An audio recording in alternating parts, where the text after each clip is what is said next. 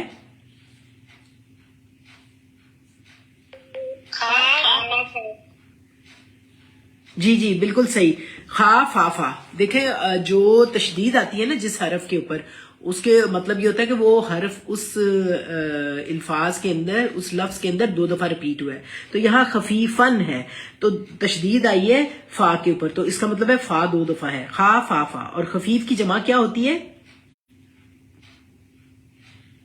نہیں سوری، خفیف کی اپوزٹ کیا ہوتی ہے؟ دیکھیں یہاں ورڈ اپوزٹ یوز ہوئے ہیں نا، خفیفن خفیفن سکالن، بالکل بالکل. دیکھیں خفیفن کا روٹ خافافا اور خفیف کی جمع جو ہے نا خفیفن ہے. یہ خفیف جو ہے وہ واحد ہے اور اس کا یہ نسبی حالت میں آیا ہے 2 زبروں کے ساتھ. تو جو نصب ہے نا آپ کو پتہ ہے، آپ جب منصوبات پڑھیں گے تو آپ کو پتہ چلے گا کہ نسبی حالت میں مفعول ہوتا ہے. تو مفعول بھی ڈفرنٹ طرح سے ہوتا ہے، بعض دفعہ مفعول کا حال ہوتا ہے تو اس کے بارے میں آتا ہے. تو یہ حال ہے کہ نکلو چاہے تم خفیف ہو، اور سکیلن کے مقابلے میں آیا ہے بس سکالن. تو سکالن کا کیا روٹ ہے جی؟ سکالن کا روٹ کیا ہے؟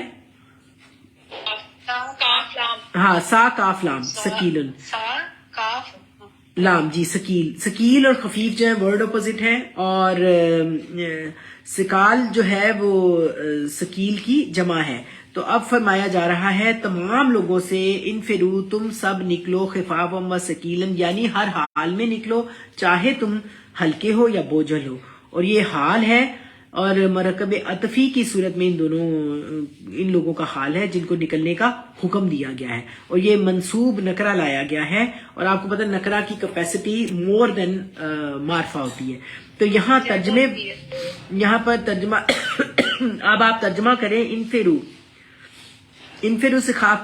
خفافا و سکالن. ترجمہ کریں اس کا، انفرو خفافا، کوچ کرو ہلکے اور بھاری. بالکل اس حال میں چاہے تم بھرکے ہو چاہے تم بھاری ہو، تم نے کوچ کرنا ہے، بھاری دل کے ساتھ یا ہلکے دل کے ساتھ. تو مطلب یہ ہے خفافن و سکیلن. اب یہ دیکھیں کہ اس کو جو خفافن اور سکیلن ہے نا، یہ انٹرسٹنگ بات ہے کہ قرآن میں کافی دفعہ استعمال ہوا ہے، اور یہ کثیر المعانی لفظ آیا ہے، مختلف طرح سے آیا ہے. بعض اوقات غربت کی تنگی کی وجہ سے، معلوم متاع کا نہ ہونا، اور یہ اس میں مطلب ہتھیاروں کے لیے بھی استعمال ہو سکتا ہے. بالکل بالکل، اگر تمہارے پاس زیادہ ہتھیار ہے تب بھی نکلو، اگر کم ہے تب بھی نکلو. ہاں بالکل. سامان حرب جو ہے نا، جہاد کے لیے نہیں، بالکل سامان حرب، اگر تمہارے پاس جنگ کا سامان نہیں بھی ہے، چیزیں نہیں بھی ہیں، تب بھی نکلو، اگر ہیں تب بھی نکلو. اور اگر اسلحے سے بولا جائے تو بے شمار مال و اسباب اور اسلحہ وغیرہ نہیں ہے تمہارے پاس تو تب بھی نکلو. اچھا یہ کسی کا مائک کھلا ہوا ہے، آپ مائک بند کر لیجئے، بات کر کے مائک فوراً کوئکلی آپ کھول لیا کریں یا بند کر لیا کریں، سب کی سہولت ہو جاتی ہے. تو جزاک اللہ. یعنی دونوں حال یا حالات میں نکلو. مطلب یہ ہوا سکیل جو ہے نا قرآن پاک میں 28 ٹائم استعمال ہوا ہے، اور خفیف 17 ٹائم. تو آپ کو پتہ ہونا چاہیے خفیف کے مقابلے میں سکیل آیا ہے وہ جس کے وہ انسان جس کے پاس کچھ سامان ہے، جنگی سامان، وہ بھاری ہے، اور اگر نہیں ہے تو وہ ہلکا ہے، تو اس کو کچھ بھی اٹھانا نہیں پڑ رہا تو تب بھی نکلے. اور سکیل جس کے پاس بے شمار سامان ہر لدا ہوا ہے، جب وہ چلے گا تو یقیناً اس کو بوجھ زیادہ لگے گا، تو چلنا دشوار ہوگا. تو پہلے کا نکلنا کیوں مشکل ہے؟ دیکھیں یہ آپ مائک اپنا ضرور کائنڈلی بند کر لیں، مائک بند کر کے پھر بند کر لیں، پھر آپ کھول لیجئے گا. تو اب مجھے یہ بتائیں کہ جو خفیف ہے، اسلحے کے بغیر ہے، اس کا نکلنا، اور سکیل جو مسئلے کے ساتھ لدا ہوا ہے اس کا نکلنا، دونوں ہی صورت میں نکلو. تو پھر اس سے اصل میں تو یہ جو اجسام جو چیزیں ہوتی ہیں ان کے بھاری ہلکے ہونے سے ہے. تو بہت وزن، جیسے بہت وزن آپ کے پاس بھاری انبار میں آپ کے پاس چیزیں ہیں، وہ بھی سکیل ہے. اب یہاں پہ مجازن اس کو یوں سمجھیں کہ اسکالہ ہنفرو والوزن، یہ اسے آیا ہے کہ تاوان یا گناہ کے بوجھ سے بھی جب انسان دبا ہوتا ہے نا تو وہ بھی بھاری ہوتا ہے. تو قرآن پاک میں ایک جگہ آتا ہے ام تسألہم اجرا لہم من مغرمن مسکالو، یعنی سورۃ طور میں آتا ہے کہ کیا تم ان سے کوئی اجرت طلب کرتے ہو محمد صلی اللہ علیہ وسلم جس کے تیوان سے وہ بوجھل ہو رہے ہیں. یہ من مغرمن مسکالن جو ہے نا، مسکالو جو ہے نا سکل سے ہے، یعنی وہ بوجھ ہے ان کے اوپر تیوان کا، کہ کوئی بات مانگ رہے ہو جو ان کو بتا رہے ہو صحیح بات. تو پھر اسی طرح عرف میں انسان کے متعلق بھی آتا ہے سکیل کا لفظ. عام طور پر ہم اس طرح بھی استعمال کرتے ہیں کہ اس کے لیے شاعری میں بھی استعمال کیا جاتا ہے. عرب اس طرح سے تخیف الارضی از ما زلتا انہا و تبقا ما باقیاتا بہا ثقیلاً، کہ جس زمین پر تم چلتے جاؤ وہ ہلکی ہو جاتی ہے اور اس وقت تک بھاری رہتی ہے جب تک تم اس بھاری ہو جاتی ہے جب تم اس پہ چلتے ہو. یعنی حللتا بے مستقر ہوتا ہے نا جگہ رہنے کی، مستقر العزتی منہا تمنا جانبیہا ان تمیلا، یعنی تم زمین میں عزت کے مقام پر فائز ہو اور تمہاری وجہ سے اس پر توازن قائم ہے. تو اس طرح سے بھی آتا ہے کہ بیلنس کرنے کے لیے اللہ تعالیٰ نے ہر چیز کو ثقیل اور خفیف کا لفظ استعمال کیا ہے. پھر اسی طرح فی اوزون ثقیل ثقل، یعنی تمہارے کانوں پہ بوجھ ہے. اب وہ بوجھ یہ تھوڑی ہوتا ہے کہ کوئی نظر آ رہا ہے، یعنی وہ بات ہی اس کو سچی سمجھ نہیں آتی، اس کے لیے بھی ثقیل کا لفظ آتا ہے، کسی کی بات کا سننا گوارا نہیں کرتا. اور اسی طرح خفافاً ثقالاً جوان اور بوڑھے کے لیے بھی آتا ہے. بعض جگہ پہ آتا ہے کہ بہت سست اور چست کے لیے بھی خفیف اور ثقیل استعمال ہوتا ہے. جیسے قرآن پاک کی آخری صورتوں میں آتا ہے وَأَمَّا مَنْ خَفَّتْ مَوَازِينُهُ، جس دن وزن ہلکے ہوں گے سے مراد ہے اعمال حسنہ کم ہوں گے یا اعمال حسنہ کا وزن زیادہ ہوگا. تو یہ ثقالن آیا ہے لفظ. اچھا، اس کے معاملے میں نا میں آپ کو ایک حدیث بتاتی ہوں، جو ابھی آپ چونکہ عربی کے اسٹوڈنٹس ہیں بہت سارے، تو ان کو یہ بات سمجھنے میں بھی آسانی ہوگی اور ہیلپ فل ہوگی کہ یہ ایک بہت پیاری حدیث ہے جو مثنیٰ کے صیغے اب آپ نے عدد میں سیکھنے ہیں نا اس میں، تو آپ کو آسان ہوگی. میں یہ حدیث آپ کو بھیج دوں گی، پھر آپ نے اس کا انالیسس کرنا ہے. اور یہ ثقالن اور خفافن کے ریفرنس میں آپ کو بتانے لگی ہوں کہ نبی پاک کی مسنون حدیث ہے. تو یہ ہے کلماتانی حبیبتانی الی الرحمانی، دو باتیں اللہ کو بہت محبوب ہیں. خفیفتانی، یہ مثنیٰ کا صیغہ ہے، خفیفتانی علی اللسانی، بہت ہلکی ہیں زبان پر.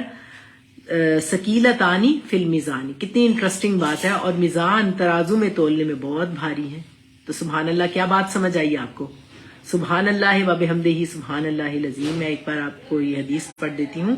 کلمتانی حبیبتانی الی الرحمانی خفیفتانی الی اللسانی ثقیلتانی فی المیزانی سبحان اللہ و بحمدہ سبحان اللہ العظیم. تو ثقیل اور دیکھیں ثقیلتانی اور خفیفتانی یہ آئے ہیں ورڈ اپوزٹ. میزان اور ترازو میں تول میں بہت بھاری ہیں. وہ کیا ہیں؟ آپ لوگوں کو کیا سمجھ آئی اس سے؟ اب آپ تھوڑا سا بتائیں مجھے. یہ میں نے حدیث بہت پیاری مجھے لگتی تھی، میں نے آپ سے شیئر کیا، آپ بھی یاد کر لیجئے گا. بہت پیاری ہے، بہت آسان ہے اور بہت اجر والی ہے. جی بتائیں کیا سمجھ آئی آپ کو؟ باری باری کوئی ایک بتائے.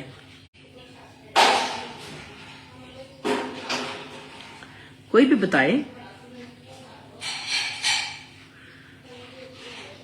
دیکھیں ہم کہتے ہیں نا کہ آج تو میرے پاؤں ہی زمین پر نہیں لگ رہے، تو آپ یہ تھوڑی ہے کہ آپ کا وزن چاہیے. جی جی بتائیں شاکر. جی جی یہ جو دو کلمات ہیں یہ مطلب اس میں ترازو میں بہت بھاری ہوں گے. جو یہ کلمات انسان پڑھے گا تو یہ اگلی دنیا میں آخرت میں ان کے وزن جو ہیں تو یہ بہت بھاری ہوں گے. جو یہ انسان اس کی تلاوت کرتا رہے گا، اللہ کا ذکر کرتا رہے گا. بہت اچھی بات. دیکھیں یہی بات ہے، یعنی یہ ہے کہ آپ کی زبان پہ کتنا ہلکا ہے ان کو پڑھنا. آپ بڑی آسانی سے آپ اس کو یاد کر سکتے ہیں. آرام سے یہ حدیث آپ کو یاد ہو جائے گی کہ کلمتانی حبیبتانی علی الرحمانی، کلمتانی حبیبتانی علی الرحمانی خفیفتانی علی اللسانی ثقیلتانی فی المیزانی. ترازو میں سبحان اللہ و بحمدہ سبحان اللہ العظیم، یعنی یہ سبحان اللہ و بحمدہ سبحان اللہ العظیم جو ہے نا، جب آپ زبان سے ادا کرتے ہو تو یہ بہت ہی ہلکے ہیں. کتنا آسان ہے. آپ سب کہہ سکتے ہیں سبحان اللہ و بحمدہ سبحان اللہ العظیم. سارا دن آپ پڑھتے ہوں گے. جو اچھے لوگ ہیں وہ تو چلتے پھرتے تلاوت کرتے پڑھتے رہتے ہیں. تو رشتوں کو یہی تسبیح ہے سبحان اللہ و بحمدہ سبحان اللہ العظیم. بالکل صحیح بات ہے. تو دیکھیں یہ جب ہم آخرت میں اللہ کے ہاں جائیں گے نا تو وہاں اس کے درجے بہت بلند ہوں گے. جب ہمارا میزان میں یعنی ہمارے جو ترازو میں ہمارے اعمال